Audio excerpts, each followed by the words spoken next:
Lo que estoy a punto de contarte es uno de los últimos recuerdos que conservo de la secundaria, y no por una buena razón. Diría que fue la experiencia más traumática que he vivido. En ese entonces, no tenía muchos amigos. Los que tenía eran un poco raros, pero claro, yo también lo era. Pasábamos mucho tiempo juntos y disfrutábamos de las mismas cosas. Estaban Guillermo, Jaime, Marcos y yo. Éramos inseparables. En aquel entonces, parecía que nuestra amistad duraría para siempre. Sin embargo, en retrospectiva, era bastante evidente que Jaime y yo nos estábamos distanciando de Marcos y Guillermo, pero eso no viene al caso. Un verano, Guillermo nos invitó a los tres a pasar una semana en Men. Su familia tenía una casa de verano allí, en una de las pequeñas islas de la bahía de Casco. Para ser honesto, su familia era muy reservada al respecto y ninguno de nosotros sabía que existía hasta que nos invitó. Su familia era extraña en general, pero esa es otra historia. El viaje fue largo e incómodo. Tenía la nariz congestionada y estuve estornudando todo el tiempo, lo que estoy seguro de que molestó mucho al papá de Guillermo. Era un maniático de la limpieza y me ponía muy incómodo cada vez que me miraba. Marcos y yo también estábamos discutiendo por una tontería, pero solíamos hacer eso a menudo.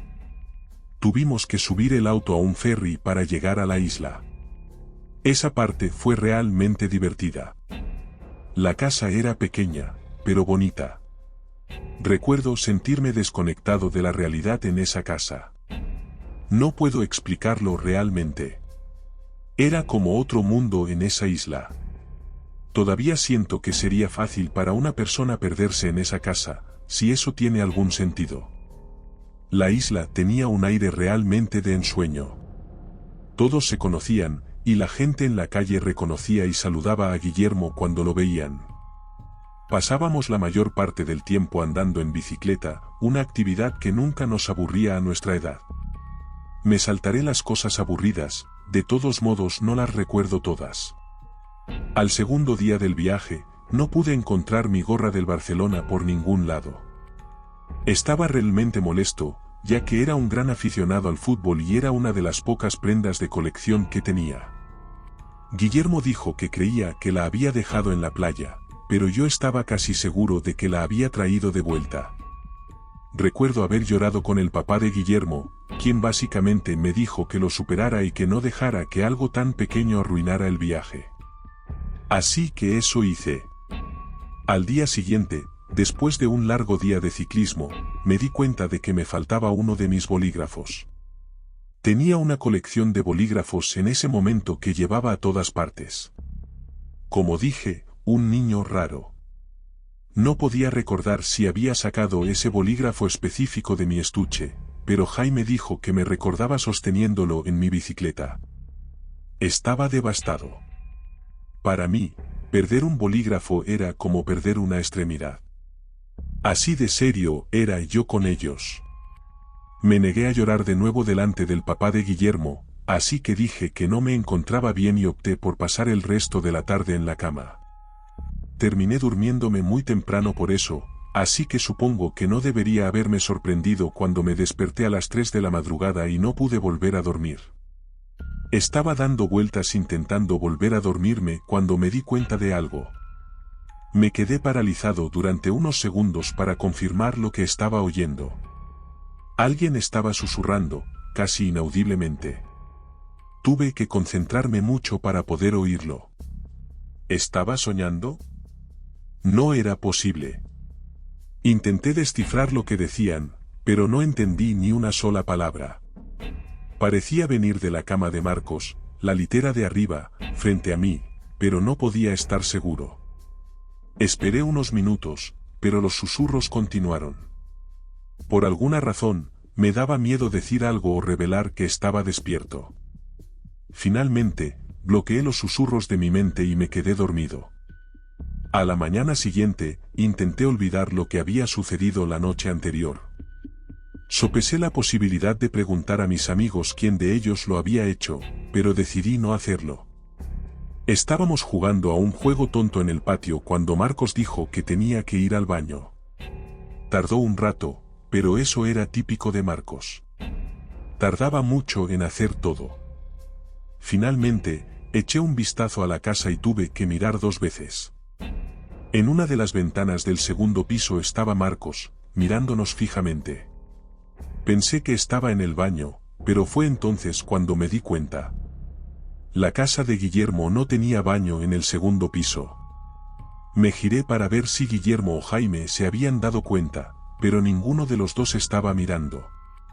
Cuando volví a mirar hacia la casa, Marcos había desaparecido. El papá de Guillermo planeaba llevarnos a cenar esa noche, pero yo no quería ir. Fingí estar enfermo de nuevo y le dije que prefería dormir la siesta.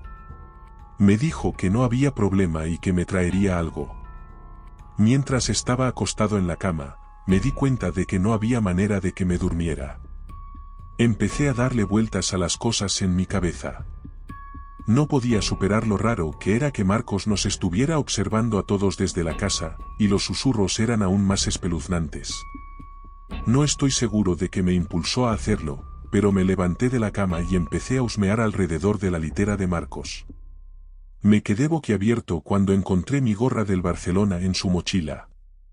Revolví un poco más y encontré un montón de mis pertenencias que ni siquiera sabía que me faltaban.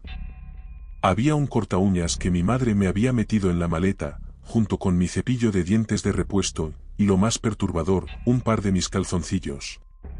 No sabía qué pensar. Estaba a punto de echarme a llorar cuando me fijé en algo más en la mochila. Su cuaderno. A veces, incluso hoy en día, todavía me arrepiento de haber cogido ese cuaderno. Mi mente de estudiante de secundaria no estaba preparada para lo que había dentro. Estaba completamente lleno de dibujos. Dibujos a lápiz. Algunos dibujados tan agresivamente que había agujeros en algunas de las páginas. Había dibujos de monstruos, criaturas y cosas sacadas de pesadillas. Había actos de violencia realmente perturbadores dibujados allí.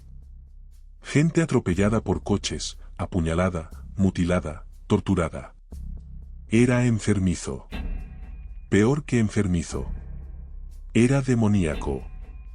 Había mierda demoníaca de verdad ahí dentro. Había dibujos míos ahí dentro. La imagen que nunca ha abandonado ni abandonará mi mente es un dibujo mío en una cruz sin piernas. Las últimas páginas eran básicamente todas de mí, y una de las páginas era solo mi nombre, garabateado cientos de veces. Me da asco pensar en todo lo que vi allí, y hay cosas que ni siquiera he mencionado. La última página era la peor. Mi nombre estaba en la parte superior de la página en letras grandes, y debajo había 4 palabras que nunca olvidaré. Lo haré mañana. Cuando todos volvieron a casa, me quedé a solas con el papá de Guillermo y le conté en voz baja lo que pasaba mientras mi amigo ponía una película en el salón. No me creyó hasta que le enseñé el cuaderno de Marcos, que me di cuenta de que le pareció igual de perturbador. No sabía qué hacer. Me dijo que lo dejara todo como estaba. No quería, pero él era el adulto y no podía decirle que no. Mientras volvía a dejar el cuaderno, tomé una decisión en una fracción de segundo y arranqué una de las páginas. Mientras tanto, el papá de Guillermo salió corriendo al salón y les dijo a todos que había una emergencia familiar y que teníamos que terminar el viaje antes de tiempo. Mientras hacíamos las maletas frenéticamente, podía sentir los ojos de Marcos quemándome la espalda. Tenía miedo de mirarlo. Salimos de la entrada, cogimos el primer ferry que salía de la isla y condujimos todo el camino de vuelta sin parar ni una sola vez.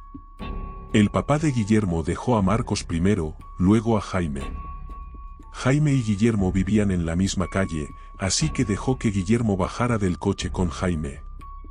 Mientras íbamos a mi casa, el papá de Guillermo me dijo que hablaría con los padres de Marcos y que era mejor que no les mencionara nada a mis padres. Las familias de Guillermo y Marcos eran muy unidas, así que supongo que tenía sentido. Sin embargo, cuando llegué a casa, no pude aguantar ni 10 minutos. Rompí a llorar con mis padres y se lo conté todo. Se pusieron furiosos y llamaron a la policía en el mismo minuto. Mis padres también estaban indignados de que el papá de Guillermo intentara ocultar algo tan serio. Las cosas se vuelven un poco borrosas después de eso. Recuerdo que volví a llorar mientras contaba a la policía lo que había pasado. Cuando me pidieron pruebas, pude mostrarles la página que había arrancado del cuaderno de Marcos. Aparentemente eso fue suficiente. La policía obtuvo una orden judicial y encontró el cuaderno. Me devolvieron todas mis cosas excepto mi bolígrafo, que la policía nunca pudo encontrar. Mis padres no me contaron mucho sobre cómo fueron las cosas, pero nunca volví a ver a Marcos. Su familia se mudó y nunca volvió a aparecer por la escuela. Tampoco volví a salir con Guillermo. La razón por la que escribo esto ahora es porque la semana pasada recibí una carta anónima por correo. Decía, lo recuerdo todo, y envuelto dentro del sobre estaba el bolígrafo que Marcos me robó hace tantos años. No tengo ni idea de cómo ha encontrado mi dirección ni por qué ha tardado tanto en ponerse en contacto conmigo. Sinceramente, me estoy planteando cambiar de apartamento. Si alguien tiene algún consejo sobre mi situación, lo agradecería mucho.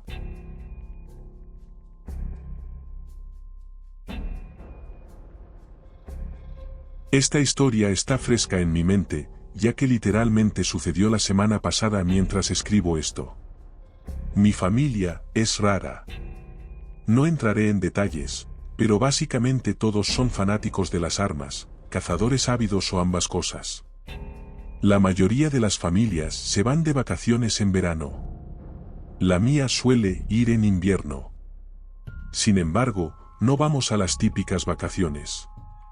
Cada temporada, los adultos cooperan y alquilan una casa por una semana en algún lugar aleatorio, generalmente en el bosque. Esta vez fue una cabaña en Vermont. Digo cabaña, pero era más como un castillo. Tenía que serlo para acomodarnos a todos. Ahora viene la parte extraña. Jugamos muchos juegos raros en familia.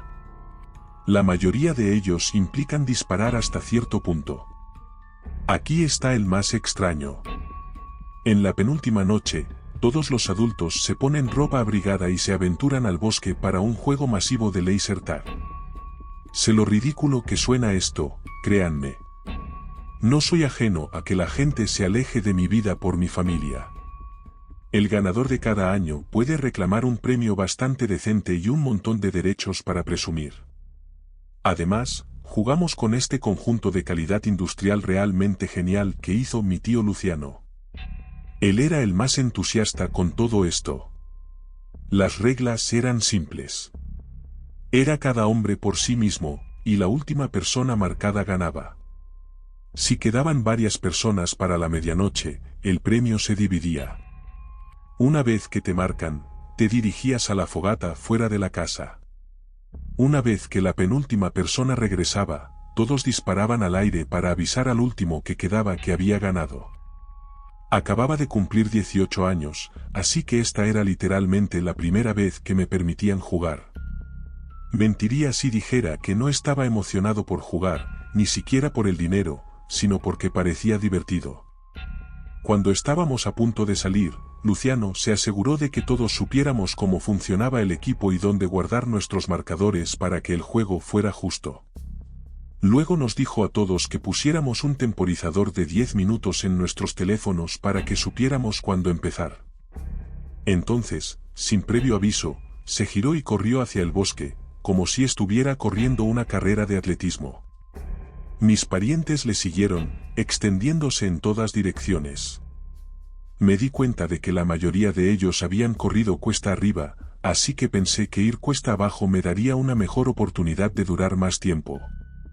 Estaba oscuro, pero la nieve en el suelo hacía que las cosas fueran bastante visibles. No recuerdo cuántos estábamos jugando, pero eran muchos. Al menos 10 de mis primos y un par de parejas de padres, incluidos los míos. Nuestra familia es bastante grande. Después de aventurarme en las profundidades del bosque, encontré una pequeña percha desde donde podía ver bastante lejos colina arriba, así que pensé en esperar allí y recuperar el aliento. Me senté allí durante un buen rato, tratando de pensar en qué hacer. Pensé que si seguía caminando junto a la ladera, podría eventualmente subir y tal vez flanquear a quien quiera que estuviera todavía allí arriba, así que eso es lo que hice. Debí caminar a lo largo de la ladera hacia la izquierda durante 15 minutos seguidos, poniendo tanta distancia entre la casa y yo como me fue posible.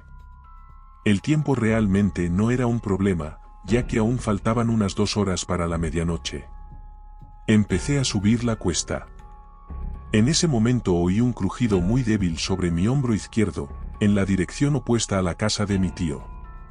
Salté detrás del árbol más cercano, rezando para que quienquiera que fuera no pudiera dispararme limpiamente.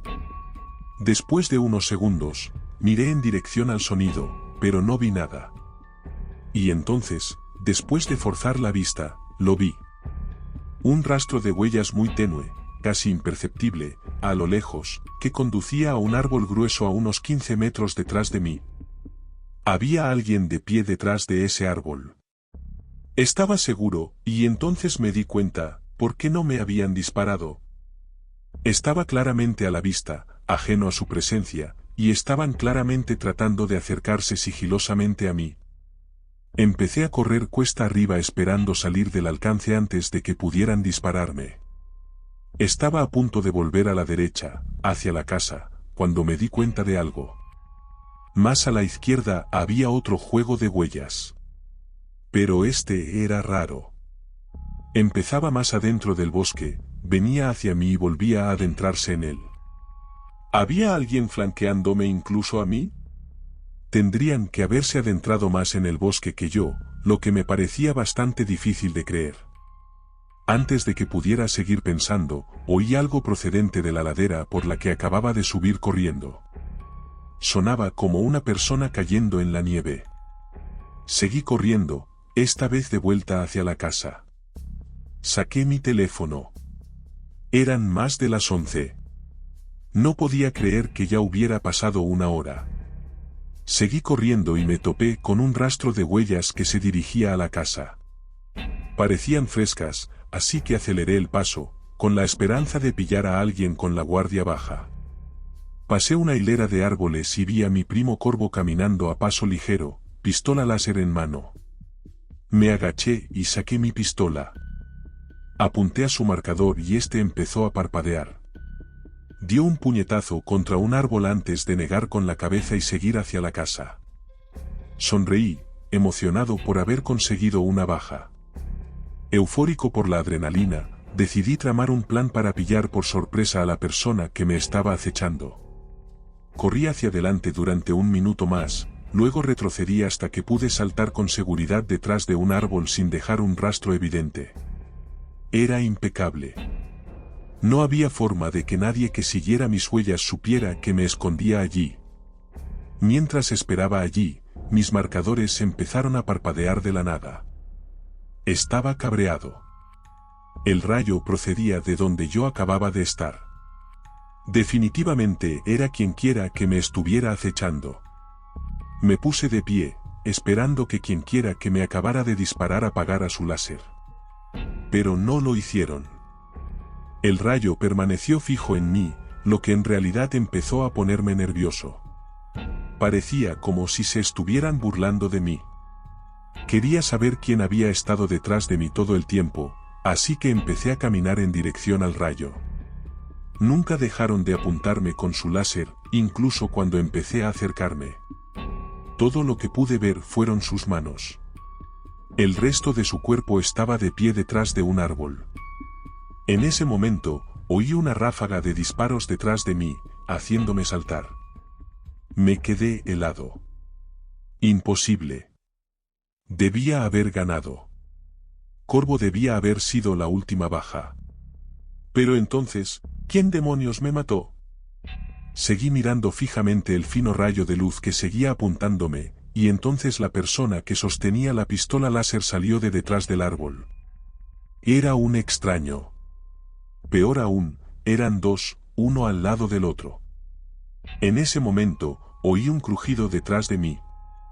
Giré la cabeza para ver a un hombre con pasamontañas que sostenía una bolsa de basura en una mano y un cuchillo en la otra. Se dio cuenta de que le estaba mirando y empezó a correr hacia mí. Corrí, tirando mi equipo y gritando a todo pulmón. Podía oír cómo los tres me perseguían, gritando cosas que ni siquiera creía que fueran en español.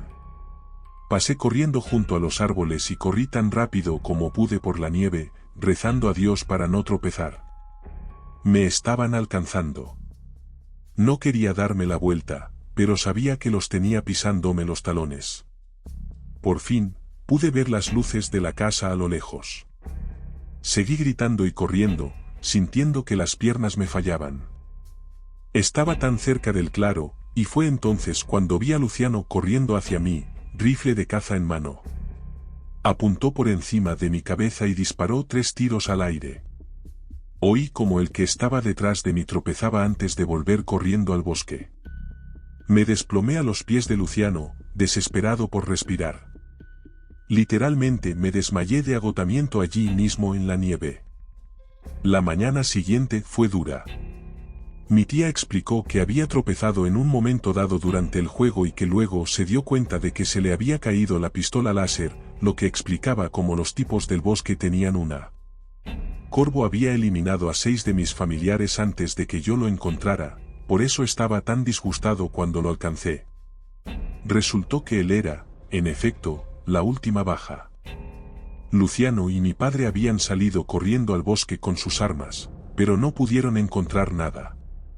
Intentaron seguir las huellas, pero había tantos caminos que se bifurcaban y callejones sin salida que al final se dieron por vencidos. Todo ese día fue un borrón. Los adultos contactaron con los dueños de la casa, y nosotros también lo denunciamos todo a la policía. A la mañana siguiente, me despertaron unos gritos procedentes de la planta baja. Luciano estaba perdiendo los papeles, gritando hacia el bosque a pleno pulmón. Bajé corriendo para encontrarme con un solo muñeco de nieve frente a la casa. En su mano estaba la pistola láser que mi tía había dejado caer.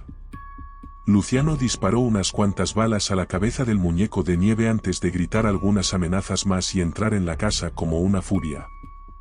Solo ha pasado una semana, pero enviaré una actualización si algo más pasa.